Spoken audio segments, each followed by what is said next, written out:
Olá a todos, vamos para mais uma aula agora para falarmos de bens e patrimônio, o que pelo menos todo mundo gosta de falar ou gosta de ter. E nós já vimos a parte geral do Código Civil, que trata das pessoas naturais, que trata das pessoas jurídicas, que foram nossas aulas, mas está na hora de falar da parte especial que diz relação aos bens. E esses bens são objetos de uma relação jurídica, objetos de um fato jurídico, ou seja, quando você compra, você transfere, você adquire, você arrenda, você aluga um bem, isso é um fato, isso é um negócio jurídico. Ou seja, essa transferência, essa movimentação desse bem, tá? Ele vai gerar consequências jurídicas e é essa vontade dos entes, seja pessoa física ou pessoa jurídica, né, nessa transferência, aluguel ou utilização desses bens, é que vão tornar possível a aplicação da parte especial do Código Civil. Ou seja, todo direito tem o seu objeto, a sua finalidade. O direito subjetivo, por exemplo, é um poder dado a um titular para requerer a utilização de um bem, de um objeto. Ou seja, o poder de fruição, fruir, usar, utilizar. Mas o direito lhe traz regras de como você usa, como você utiliza, como você dispõe desses bens, desse patrimônio. Ou seja, esse instrumento, essa utilização, as suas finalidades, as suas realizações têm consequências no âmbito jurídico. Ou seja, em sentido estrito, o objeto da relação jurídica compreende os bens de direitos reais e as ações humanas sobre esses bens, sobre as obrigações. E em sentido amplo, tá? Esse objeto da relação jurídica, que é o patrimônio, que são os bens, podem consistir em coisas, ou seja, bens são coisas. Podem consistir em ações humanas, ou seja, obrigações, a obrigação de fazer ou não fazer, por exemplo. Podem também ser certos atributos de uma personalidade, como o direito à imagem, propriedade intelectual e outros direitos. Usufruir um crédito, cessão de crédito, o poder familiar, o pátrio-poder, a tutela, entre outros exemplos. E em sentido filosófico, bem é tudo aquilo que satisfaz uma necessidade humana. Ou seja, eu tenho um patrimônio, aquilo serve para satisfazer uma necessidade minha. Juridicamente falando, o conceito de coisa corresponde ao conceito de patrimônio de bens, mas não estão sincronizados. Tá? Às vezes, coisa é gênero e bens é espécie. E às vezes é o contrário, gênero é espécie e bens. Tá? Então, ou às vezes as coisas são espécie e bens são gêneros. São dois termos que nós utilizamos muito como sinônimos, havendo entre eles talvez até um significado entre coisa e bem, mas se utiliza muito como sinônimos. Eles se confundem, na verdade, no direito civil. Por exemplo, o Cláudio Bevilacqua diz que a palavra coisa, ainda que sob certas relações corresponda na técnica jurídica ao termo bem, patrimônio, todavia é diferente. Há bens jurídicos que não são coisas, como por exemplo a liberdade, a honra, a saúde, a vida, tá? E no domínio do direito, no sentido mais ou menos amplo, depende muito do tipo da área que você está estudando. Tá? Os bens que são podem ser objetos de direitos reais. E aí temos o direito das coisas. O direito das coisas são os objetos, os bens que podem ser frutos e sofrem consequência da parte dos direitos reais.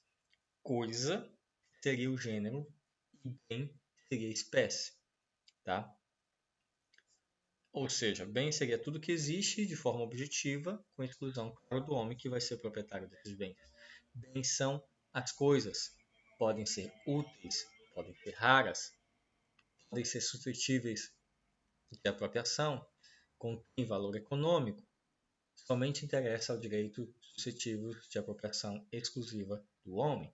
Você não pode ter um bem de apropriação de um animal, de um cachorro, de um gato, por exemplo. E aí, senhores, que existem em abundância no universo, como ar, a água, as plantas, solo, eles deixam de ser bens em sentido jurídico Bens são valores materiais ou imateriais, que servem de objeto a uma relação jurídica. Tá? Temos os bens imateriais que podem ser apropriados, podem ser utilizados de forma econômica. Por exemplo, os direitos autorais, uma patente sobre uma invenção. O direito autoral você não consegue palpar, tocar, porque ele é um direito que não tem matéria. Tá? Se eu criei algo, temos o objeto que eu criei e temos os direitos autorais em cima daquele objeto. Nós temos duas coisas. Uma eu consigo ver, pegar e tocar. A outra não.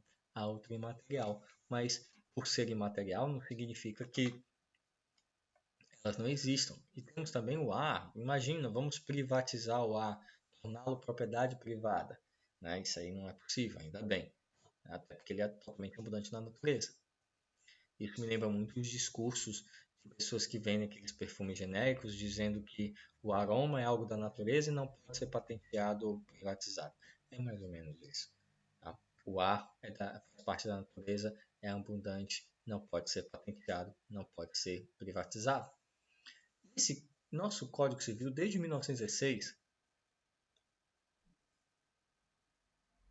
já tratava sobre os bens da objeto da relação jurídica. E o Código 16 ele não fez diferença entre coisa e bem. Durante a leitura do código, muitas vezes ele troca essas palavras. Na hora que ele se refere a coisa, ele bota bem. Na hora que ele se referir a bem, ele coloca coisa. Enfim. Tá? E, senhores, o Código Novo, o Código Civil de 2002, né? Novo assim, né? Já tem bastante tempo.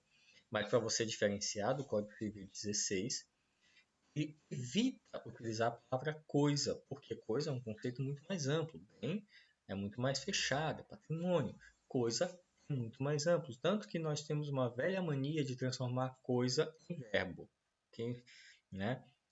Tô coisando, ou coisa, enfim, a gente utiliza a palavra coisa quando a gente não consegue definir bem aquele objeto. Então, o Código Civil de 2002 ele começou a deixar de utilizar a palavra coisa e utilizar mais a palavra bem, porque é mais apropriado. Tá? Então, nesse conceito, bens são coisas materiais, concretas, úteis ao homem, de valor econômico, suscetíveis, ou seja, podem sofrer apropriação, também podem ser de existência imaterial, desde que tenha um valor econômico que possa ser apreciado. Certas coisas insuscetíveis de apropriação pelo homem, como o ar, o mar, etc., são chamados de coisas comuns. Pelo nome já dá para entender que são aquilo que é comum a todos, não podendo ser objeto da relação jurídica.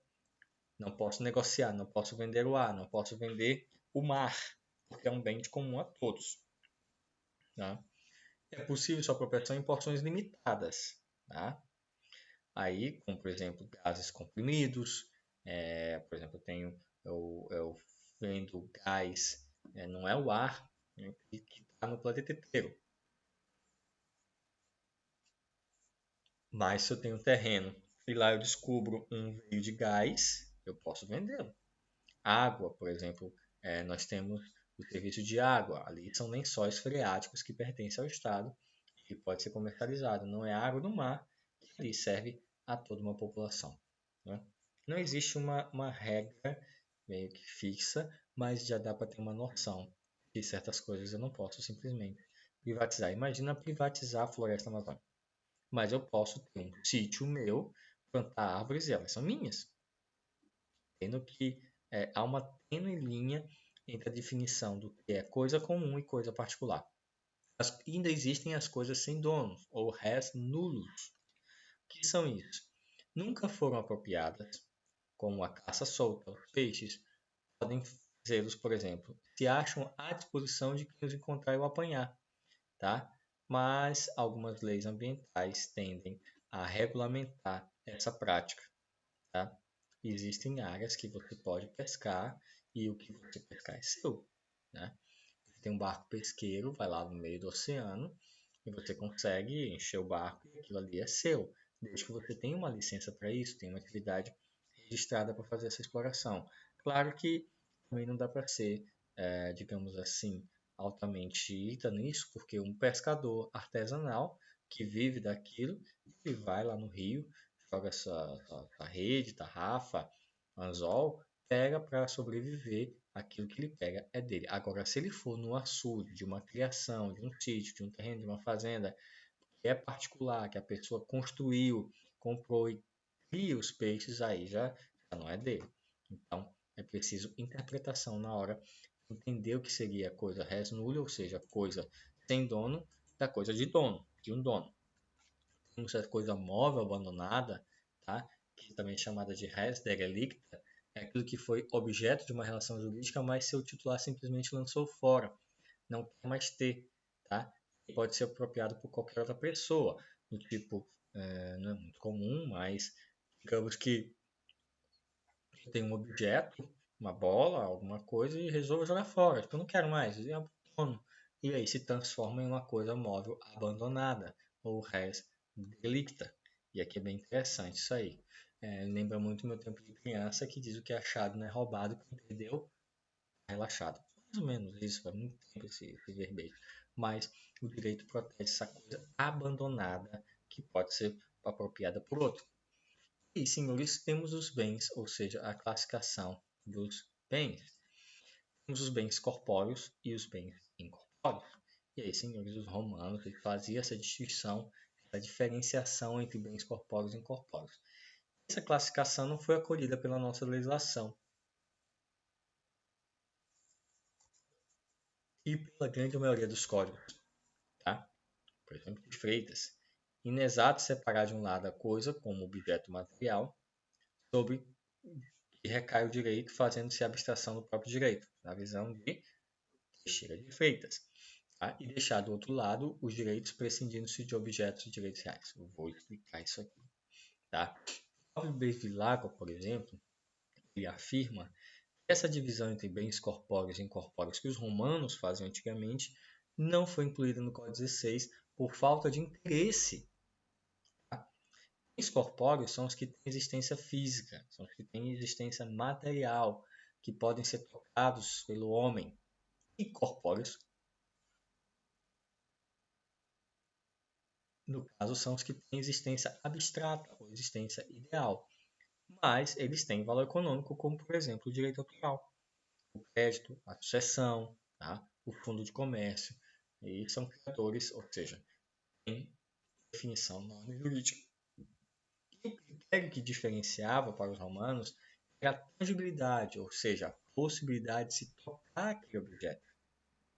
Tá? Atualmente, esse procedimento seria complicado, porque nós temos os objetos que são perceptíveis por outros sentidos, gases, não podem ser tocados, mas é um patrimônio, como eu falei. Se eu descubro um veio de gás natural dentro de um terreno meu, claro que ele é meu, mas eu não posso simplesmente tocá-lo, pegá-lo. Eu sinto, claro, se ele passar para minha mão, eu sinto, mas eu não consigo tocá-lo, pegá-lo. Né? Temos essa falha. E aí, senhores, e direitos também, direitos autorais não consigo tocar, como já especifiquei. E aí, senhores, hoje consideram-se bens materiais ou corpóreos as diversas formas de energia, eletricidade, o gás, o vapor e etc. Você não consegue tocar a energia, você até consegue tocar, sentir eletricidade quando ela percorre pelo seu corpo, mas não consegue aprisioná-la, segurá-la, tocá-la. Nem aconselho, tá bem? E aí, senhores, não contemplada na lei com dispositivo específico, a classificação dos bens incorpóreos e incorpóreos tem sua importância porque a relação jurídica pode ter por objeto uma coisa de existência material ou não. Eu posso transferir os direitos autorais. Por exemplo, eu já fui uma vez convidado a fazer um vídeo e a vender os direitos autorais sobre esse vídeo. Ou seja, você não consegue tocar o vídeo, você consegue vê-lo, reproduzi-lo, mas não consegue tocá-lo. E aí me propôs para fazer um vídeo. Eu fiz o vídeo, vendi, e a pessoa está explorando até hoje a imagem. Se calhar qualquer dia eu apresento para vocês. Mas, assim, eu abri mão da utilização daquela imagem, que é minha, e que não se toca. Tá? Foi fruto de uma relação jurídica. Posso comprar, vender, doar, permutar.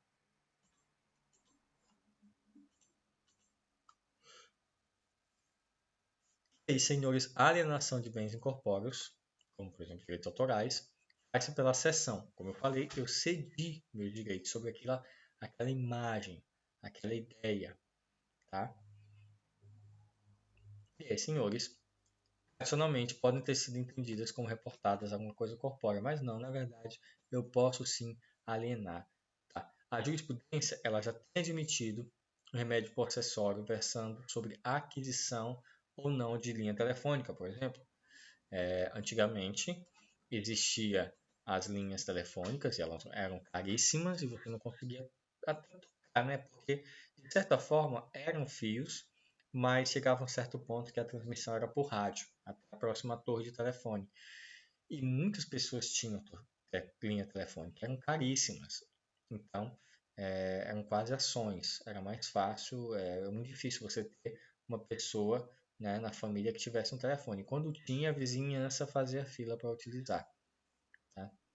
Então, era uma disputa sobre o aparelho, era uma disputa por uma linha telefônica. E aí, senhores, era caro, mas virava um patrimônio. Era um bem incorpóreo, já naquela época. Tá? E aí, senhores, essa expressão propriedade é muito mais ampla do que domínio. A propriedade atinge também os bens incorpóreos, direito autoral, crédito, fundo de comércio, enfim, know-how, software. Isso é muito comum, que você, quando você vai para a área de TI, você consegue entender melhor essa propriedade intelectual sobre bens incorpóreos. Por exemplo, eu desenvolvo um software. Ele não é tocado, ele é uma linha de programação, mas ele é meu e eu posso vendê-lo. Tá? Eu posso vender meu know-how, ou seja, o meu valor de conhecimento. Eu mando muito bem uma matéria, eu tenho total domínio daquilo e a pessoa simplesmente me paga para fazer uma assessoria, um treinamento. Tá? Não estou falando dos coaches, não é isso não. Mas eu posso ser um palestrante. Eu tenho know-how sobre o assunto e sou pago para transferir esse conhecimento. Tá? E aí vamos lá. Patrimônio. Os bens corpóreos, os incorpóreos, eles integram uma coisa chamada patrimônio da pessoa. Ou seja, em sentido maior, conjunto de bens de qualquer ordem pertence a um titular. Sejam ele material ou imaterial. É o seu patrimônio. Tá? E, em sentido estrito da palavra, ou seja, o significado mais fechado, patrimônio é uma expressão que abrange apenas relações jurídicas ativas e passivas de que a pessoa é titular de algo que possa ser mensurado economicamente.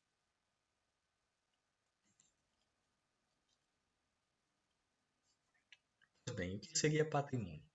Segundo a doutrina, é o complexo das relações jurídicas de uma pessoa que tiveram um valor econômico. Assim, compreende-se no patrimônio tanto os elementos ativos quanto o passivo, ou seja, os direitos de ordem privada e econômica, tudo aquilo que são apreciáveis economicamente, inclusive as dívidas também. Tá? São os lucros e também as dívidas. Ou seja, patrimônio e atividade econômica de uma pessoa, sobre o seu aspecto jurídico, a projeção econômica da sua personalidade civil.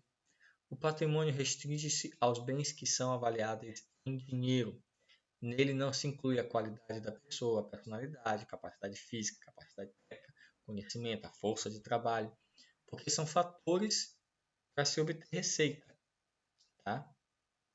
Fatores para se obter receita. Mas, se uma pessoa causa um dano a um desses fatores, é possível se ter uma indenização. Ou seja, a honra. A honra, se uma pessoa causa um dano à minha honra, posso ter uma indenização por danos morais. Ou seja, é passível de reparação. Igualmente, não fazem parte do patrimônio as relações afetivas da pessoa. Nossa, já pensou se fosse, né? Apesar, por mais possessivo que possam ser os relacionamentos, eles não são patrimônios, porque não tem valor econômico aferível, apreciável, tá? Não tem. Então, cuidado. Nada de pessoas, relações afetivas, sentimentos. Não, isso aí não tem como valorar economicamente. Então, não é considerado patrimônio. Mais outros exemplos. O nome comercial, o fundo de comércio, sim, são patrimônio. Você criou a sua empresa, o nome comercial da sua empresa, ela é um patrimônio. É um direito seu. Tá? É um direito seu. Alguns autores entendem que o patrimônio da pessoa não inclui o passivo, mas já vimos que esse conceito foi derrubado no slide anterior.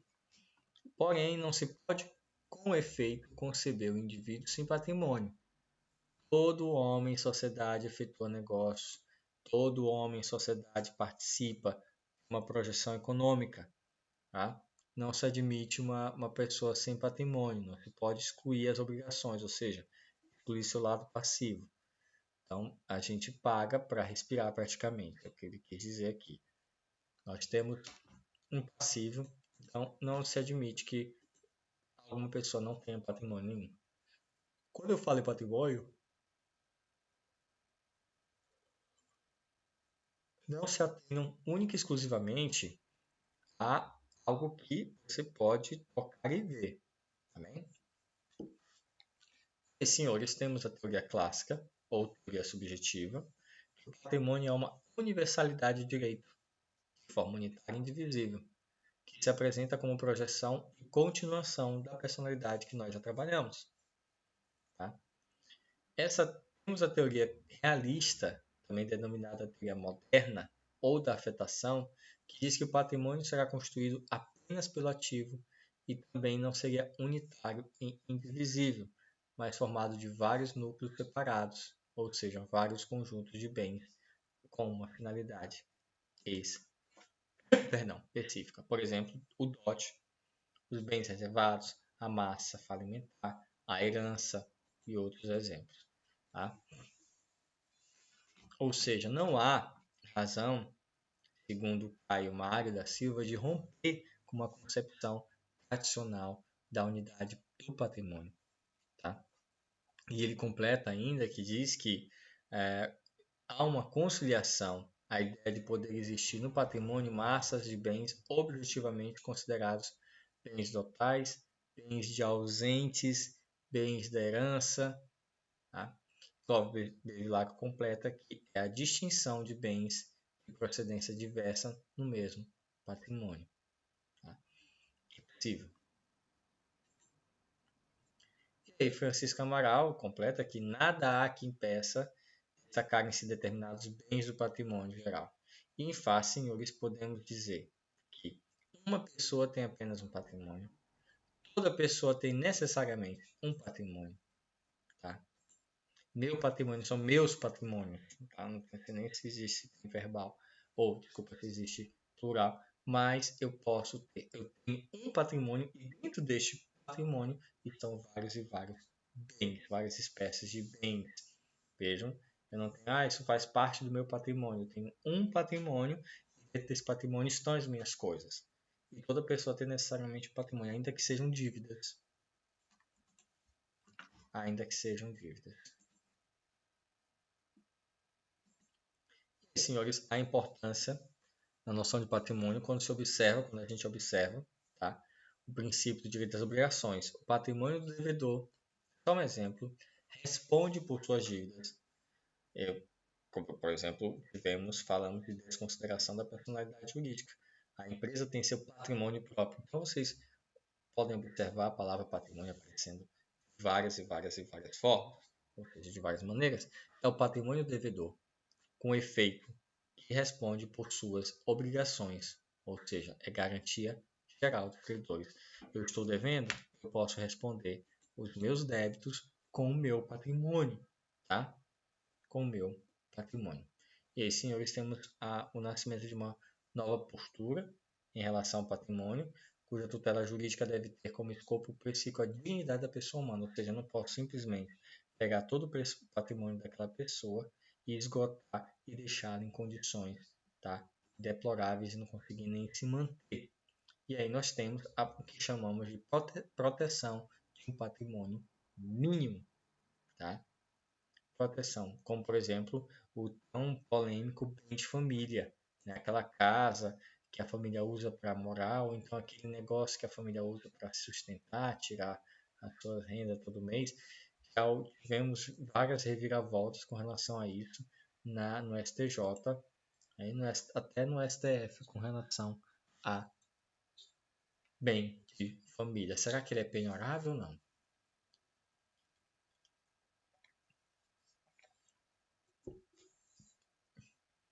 Tá? E aí nós temos, além do bem de família, alguns outros bens que são impenhoráveis, ou seja, bens que são protegidos por lei. Tem uma proteção especial. Até, por exemplo, o maquinário que eu utilizo para ganhar meu dinheirinho, ele tem sua proteção legal sobre isso. E aí nós vamos partir agora para a classificação dos bens, como eles são feitos. E aí, para classificar, a gente utiliza alguns critérios de importância. Tá? E nós vamos partir para ver quais são, como é a classificação dos bens. E aí, senhores, o legislador enfoca a classificação dos bens sob diversos critérios, levando em conta algumas características: mobilidade, fungibilidade, visibilidade, se é principal, acessório, público e particular, tá? E um bem pode se enquadrar em mais de uma coisa, ele pode ser durável e público, ele pode ser fungível e particular, pode ser principal, divisível e particular. Vejam que existe essa possibilidade de você ter um bem, um patrimônio com mais de uma característica.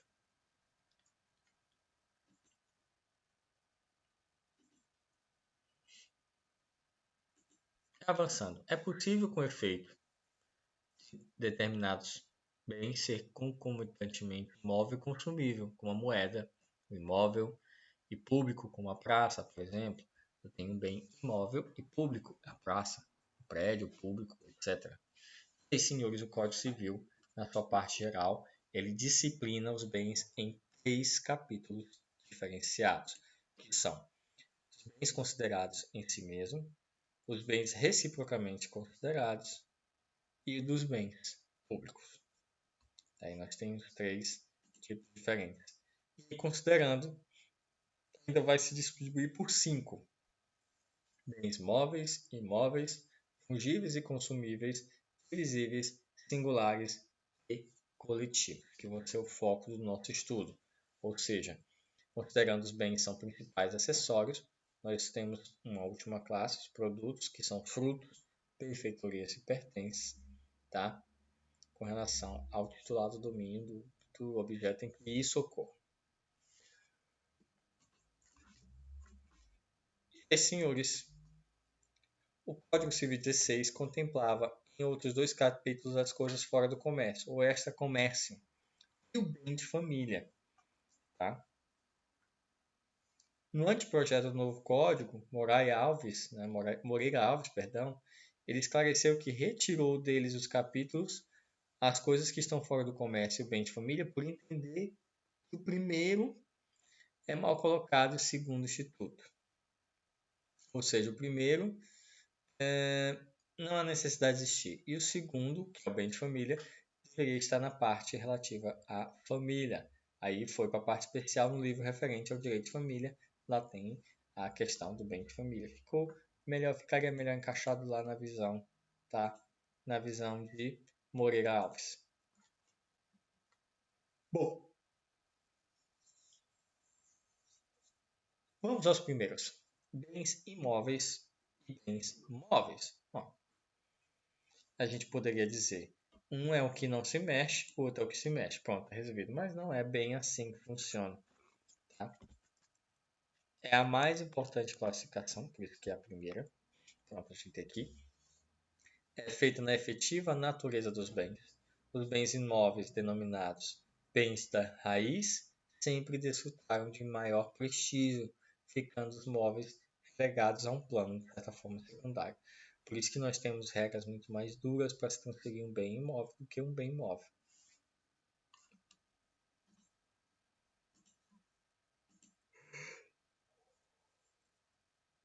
E aí temos os bens.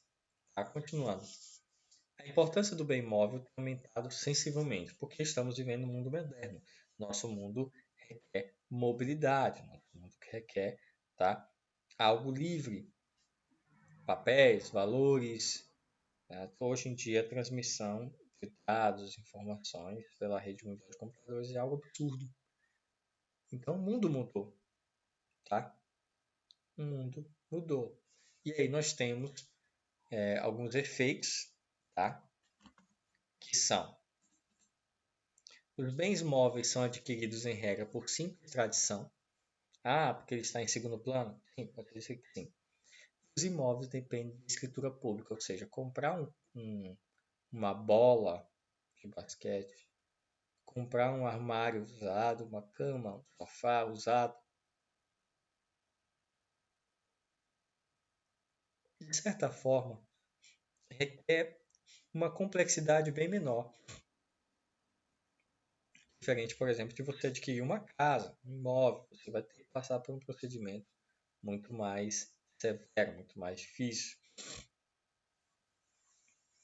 E senhores, a propriedade imóvel adquirida pela cessão, capião e direito hereditário, imobiliária pelo usucapião, ocupação, achado de tesouro, especificação, confusão, comissão e adjução. Calma que vocês vão ver tudo isso na frente. Continuando, os bens imóveis exigem para ser alienados, hipotecados ou gravados de ônus a anuência do cônjuge, tá? Exceto no regime de separação absoluta, tá? Isso já não acontece com os bens móveis. Se eu compro algo com a minha esposa, uma garrafa d'água, por exemplo, um prato, um talher, alguma coisa que vale outro. Comprei com a minha esposa algo e a gente resolve vender. É muito mais simples do que resolver revender a casa onde a gente mora, né? Tem essa diferença bem gritante.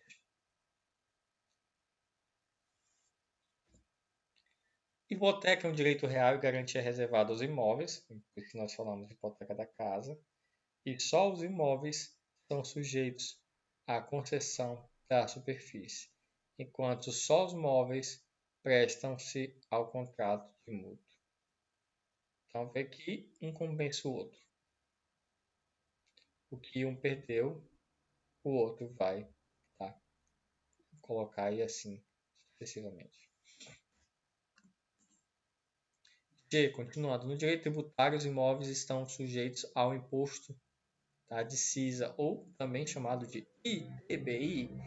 Você...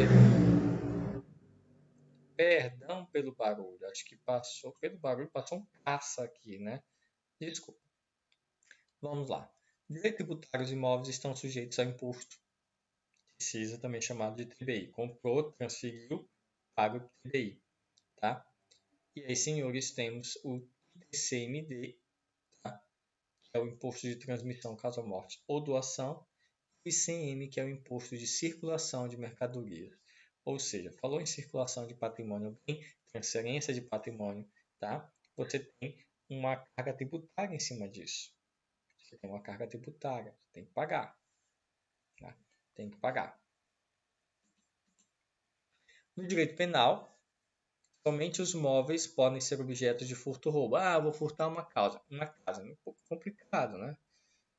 Como é que eu vou furtar? Chega lá, sem ninguém ver, bota a casa no bolso e vou embora? Não.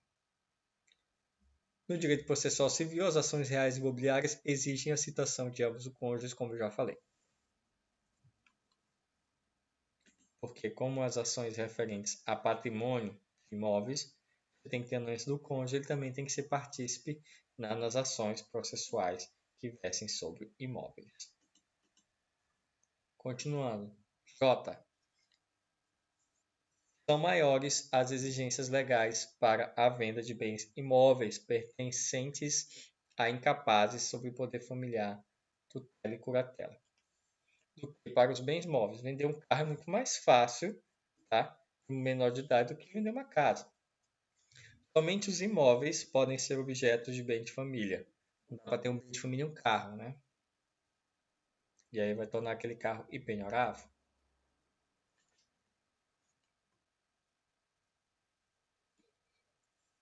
Bom, nesse caso, só se ele for ali seu meio de trabalho. E continuando, bens fungíveis e infungíveis.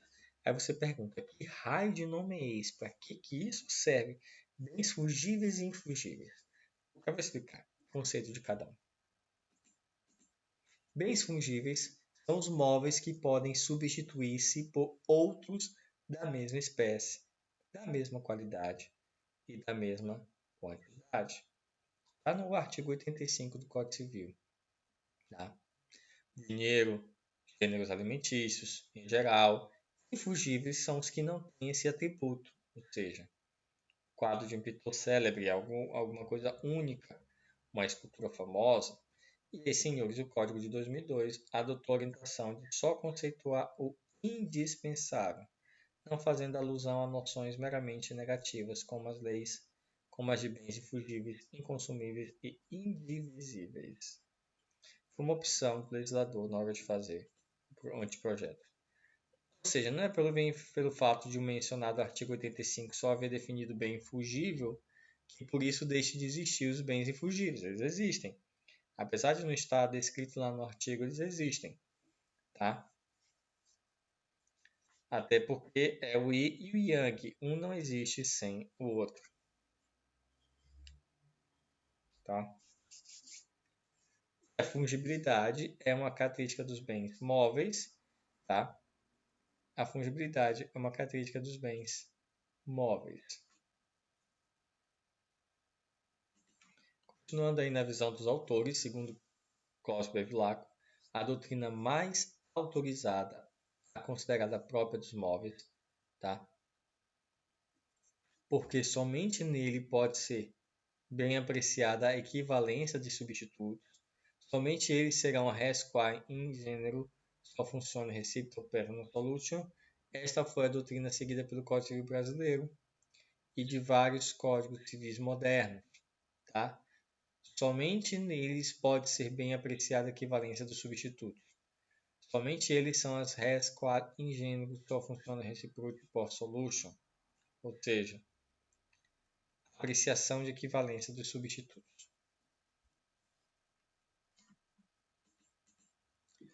E, senhores, pode acontecer, por exemplo, que em um certo negócio a fungibilidade venha a alcançar os imóveis, como por exemplo, um exemplo aqui, o ajuste entre sócios de um loteamento, tá? Uma partilha, uma sociedade, aí você pode colocar uma regra, como é que vai ficar? Cada um leva embora aquilo que comprou, que contribuiu, então tem que estar bem definido isso aí.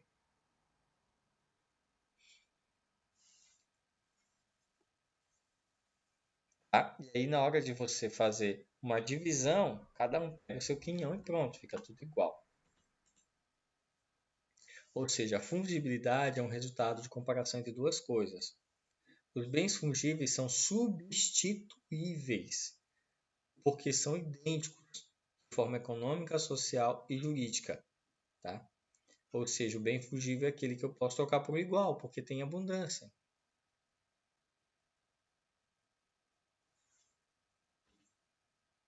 Por exemplo, um boi infungível, se emprestado a um vizinho para o serviço de lavoura, deve ser devolvido, claro, né? Tipo, meu vizinho, presta o boi aí para eu botar no carro de boi. Beleza, pode levar, tá? Se for destinado ao corte, ou seja, abate, ele pode ser substituído por outro. Por exemplo, uma cesta de frutas e uma garrafa de vinho são bens fungíveis, mas emprestar ornamentação, transformando-se em bens infungíveis. Por exemplo, uma garrafa vazia, ornamentada com alguns ramos ou galhos de frutos daquela cesta, para ser uma coisa bela, ele pode ser considerado infungível.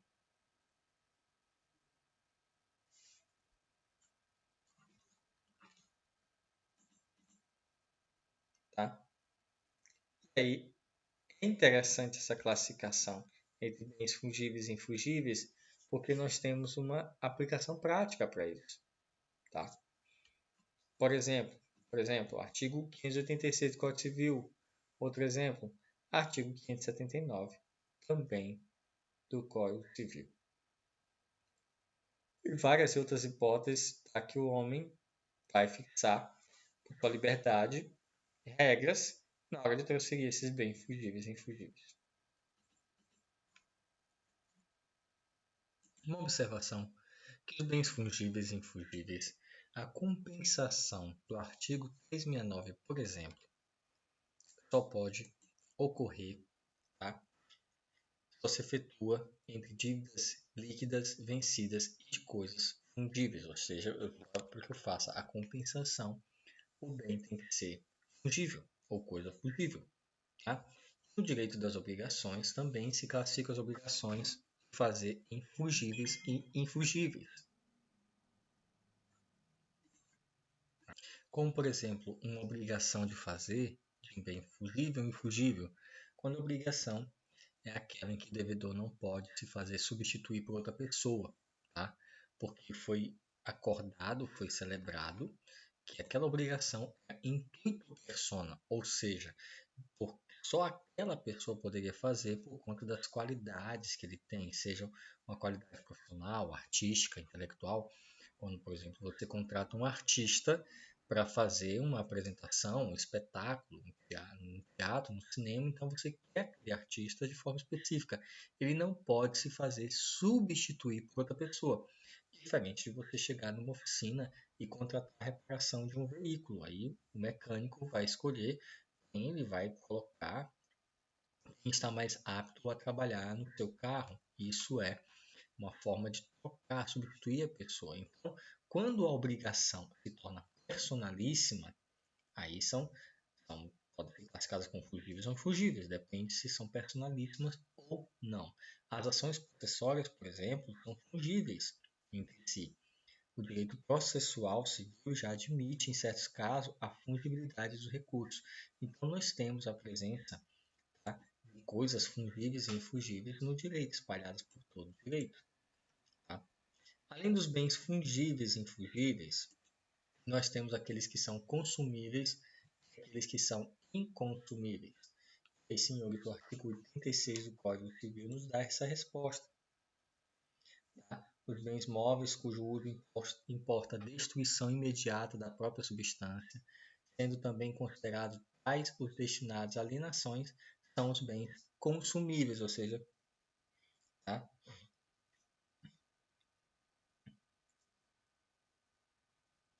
Ou seja, nós temos aqui algo que você vai utilizar e que vai acabar.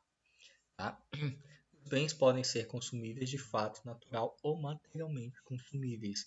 De direito, tá? Que são aqueles que são juridicamente consumíveis. Okay? Então, consumível é aquilo que você utiliza, é o que é feito para isso, e após a sua utilização não dá mais para reutilizá-lo. Tá? Ou seja, o uso importa a destruição imediata da própria substância, como por exemplo o alimento. Não é que você vai destruir, mas depois que você utilizar, não dá para reutilizar depois que você ingeriu. Tá? Os alimentos são bens consumíveis de fato, se extingue pelo uso, ou seja, comeu, acabou.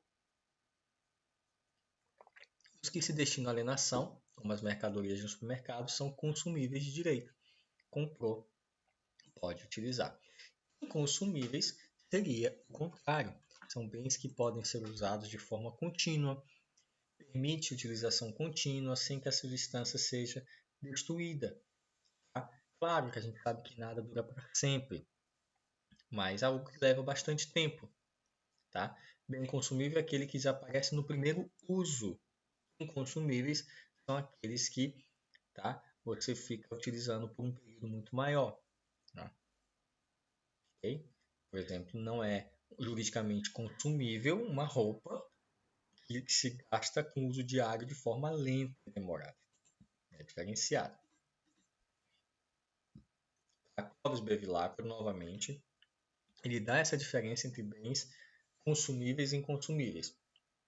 Ele diz que os bens que uso consumo mútuo, ou seja, o que se consomem naturalmente como os alimentos, e outros apenas juridicamente, como as mercadorias de um armazém que se destinam à alienação, como nós vimos anteriormente. Tá?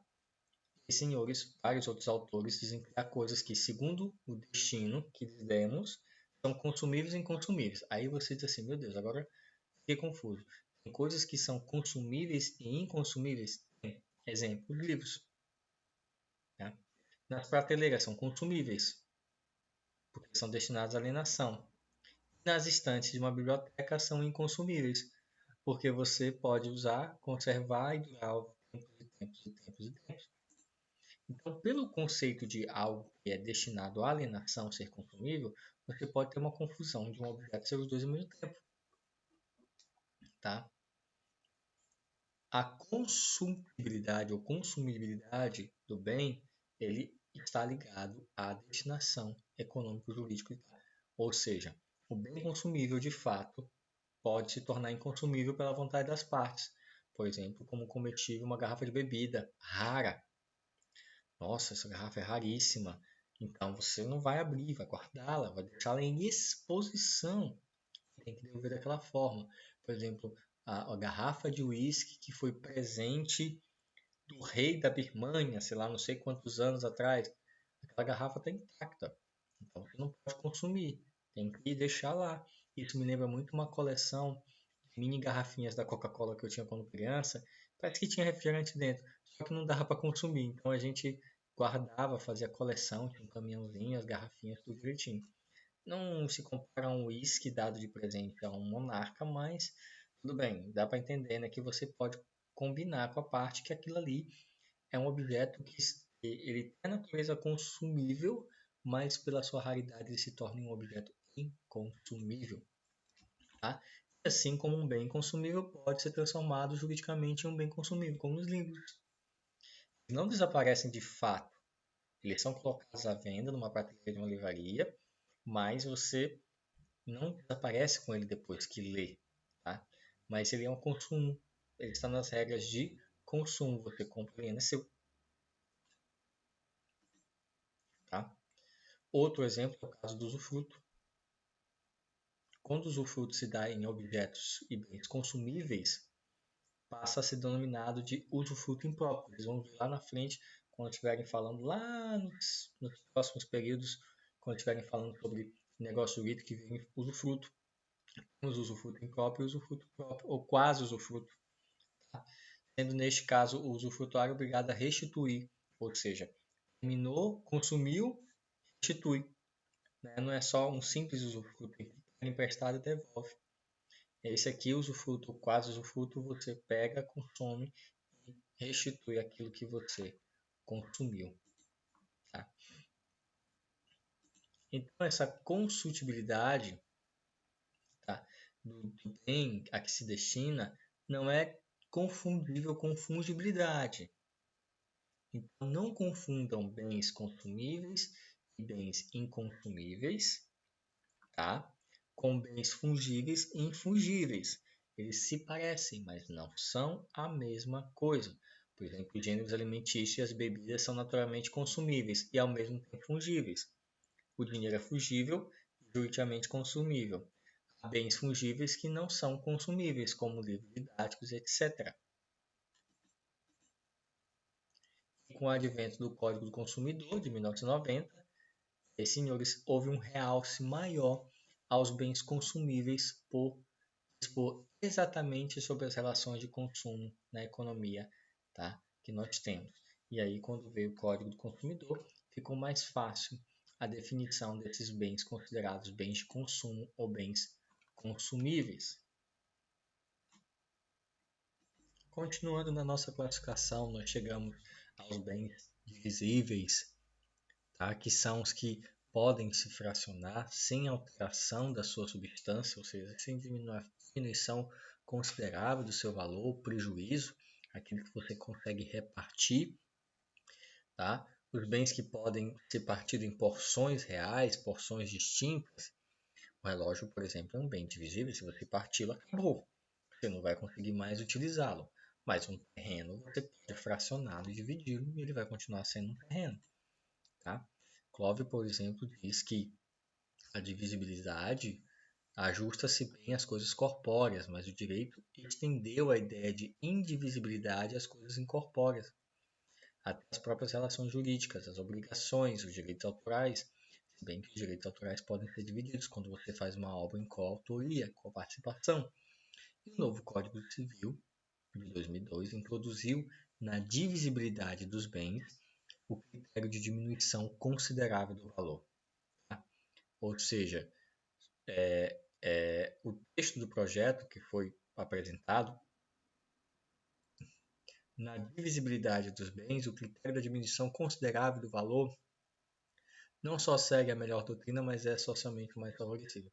Porque, se você perceber, na realidade, quase tudo você pode dividir, né? Você pode dividir. Só que será que essa divisão não vai acarretar diminuição do valor daquele bem? Você pode serrar um carro no meio e dividir em dois, mas isso vai acabar com o valor econômico dele. Tá? Então, a palavra diminuição considerável do valor é que tem que se levar em conta quando você tem um bem divisível, que praticamente qualquer coisa você pode pegar e serrar ao meio. E você tem duas bandas, mas acabou o seu objeto. Né? Se você tiver, por exemplo, uma televisão, ela tem um valor econômico. E se você dividir ela no meio, praticamente acabou a sua televisão, ela deixa de funcionar. Tá? Diferente se você tem um patrimônio que você consegue dividir perfeitamente. Tá? Por exemplo, 10 pessoas que herdaram um brilhante de 50 quilates. Vale muito, um brilhante de 50 quilates vale muito mais do que 10 brilhantes de 5 quilates. É tipo 10 anéis de ouro com uma grama pequena vale bem menos do que uma 24 quilates, por exemplo. Então, se esse brilhante for divisível, tá? Qualquer dos herdeiros poderá prejudicar todos os outros. É melhor vender e dividir a grana do que partir o diamante em 10 pedacinhos. Tá? E o Código Civil, no artigo 88, diz que os bens naturalmente divisíveis podem se tornar indivisíveis por determinação da lei ou por vontade das partes. Se as partes quiserem dizer, não vamos dividir isso aqui. Tem que ser vendido sempre junto. Isso acontece muito quando você tem um terreno muito grande da família, que os filhos resolvem receber como herança, eles acabam concordando de não vender o pedaço do terreno para estranhos, até uma pessoa lá estranha construindo perto dos demais. E conta assim que os bens podem ser indivisíveis de algumas formas. A primeira, por sua natureza. Tá? Os que se não podem fracionar sem alteração na sua substância são naturalmente indivisíveis, ou seja, naturalmente um carro é um bem divisível porque você não pode mexer nele, sem dividi-lo ao meio sem mexer no valor. Pode ser feito por determinação legal, ou seja, a lei impede o fracionamento, você não pode fazê-lo porque a lei proíbe, tá? Como no caso das servidões prediais, direito corrideiro, etc. Por vontade das partes, ou seja, as partes combinam, olha, não vamos vender, não vamos dividir, e aí, senhores, a coisa se torna indivisível por prazo não maior que 5 anos. Claro que pode prorrogar essa combinação, tá? Mas 5 anos é o prazo máximo. Pode ser de acordo com a convenção das partes. Tá? No primeiro caso, que a divisão é indivisível de forma natural, é uma indivisibilidade física ou material. Tá? No segundo, que é a de imposição legal, é uma indivisibilidade jurídica. No terceiro, convencional. Convencional é aquilo que lembra acordo entre as partes. Os imóveis rurais, por lei, não podem ser divididos em frações inferiores ao módulo regional. São determinações legais, ou seja, empecilhos legais. Tá? E também proíbe o desmembramento de lotes em cuja área seja inferior a 125 metros quadrados, ou seja, uma frente mínima de 5 metros quadrados. São imposições legais com relação à divisibilidade. Tá? As obrigações de fazer ou não fazer podem ser consideradas divisíveis ou indivisíveis. Tá? Isso vai de acordo com vários setores de direito, principalmente com relação a condomínio. Tá? Condomínio, que é você ter uma coisa em comum de várias pessoas. Tá? Porque o condomínio, nós temos o condomínio tradicional, ou seja, condomínio, não é aquele de casas. Não, condomínio significa domínio comum da coisa. Eu posso comprar um carro em condomínio com vários outros. Todos vão ser proprietários daquele carro. É uma coisa comum a todos. Então, no condomínio tradicional, não se pode, por exemplo, alienar sua parte indivisível a estranhos. Tem que respeitar o direito de preferência de quem tem ali juntamente com você. Então, se eu comprei um terreno em condomínio o direito de preferência são para os donos do terreno, antes de eu vender e oferecer a terceiro. Tá? E Francisco Amaral ainda completa, dizendo que a divisibilidade quanto a indivisibilidade podem converter-se de forma oposta. Tá? O indivisível material pode se transformar pela vontade das partes em... Desculpa, o divisível material pode se transformar em indivisível, tá? E a coisa indivisível pode se transformar, se fisicamente for possível partir ao meio, em partes ideais, como por exemplo no caso do condomínio. E o código 89 vai trazer uma outra espécie de bens singulares e bens coletivos. O artigo 89 diz: são singulares os bens que, embora reunidos, se considere de só independente dentre os demais, ou seja, ele é único. São singulares, portanto, quando considerados na sua individualidade, um cavalo, uma árvore, uma caneta, um papel, um crédito, enfim, você tem um objeto. Você tem ele de forma isolada. Você tem ele de forma isolada, tá? Singular. A árvore pode ser bem singular ou coletivo. Tá? Ela pode ser vendida separadamente ou agregada a outras, formando uma floresta, formando um terreno. Uma caneta, por exemplo, só pode ser bem singular porque a reunião de várias delas não dá origem a um outro patrimônio, outro bem. Tá? Ela continua independente de si. Os bens são normalmente singulares, via de regra. Mas o Código Civil de 2002 inovou quando trouxe essa espécie, tá? Reproduzindo o que tinha no artigo 54 do Código Civil 16. Dizia que as coisas são coletivas ou universais quando se encaram agregadas em um todo. Tá? E a doutrina classifica ainda os bens singulares e simples e compostos. Como assim? Bem simples, quando suas partes da mesma espécie estão ligadas pela própria natureza, como um cavalo, uma árvore, você não consegue dividir.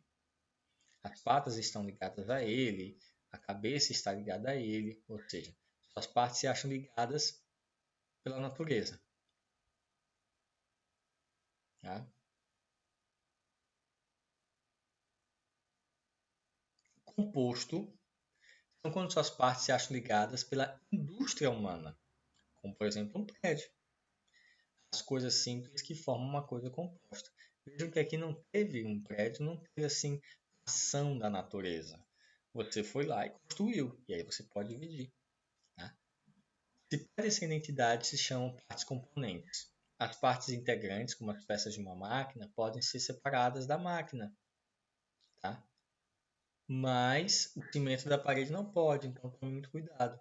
Esses bens coletivos são chamados também de universais.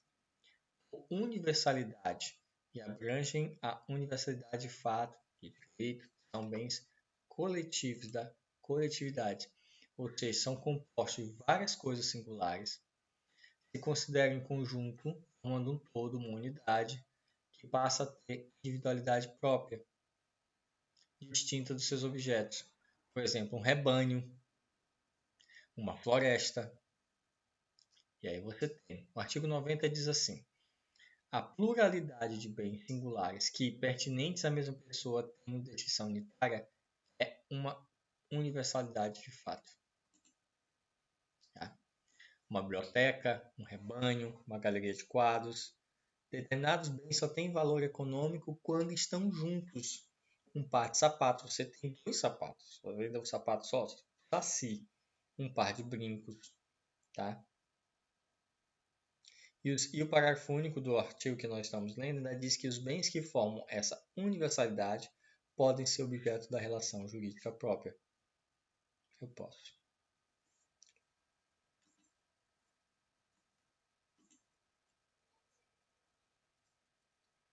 A universalidade de fato distingue-se dos bens compostos pelo fato de ser uma pluralidade de bens autônomos a que a proprietário dá uma distinção unitária, podendo ser alienado conjuntamente em um único ato ou individualmente.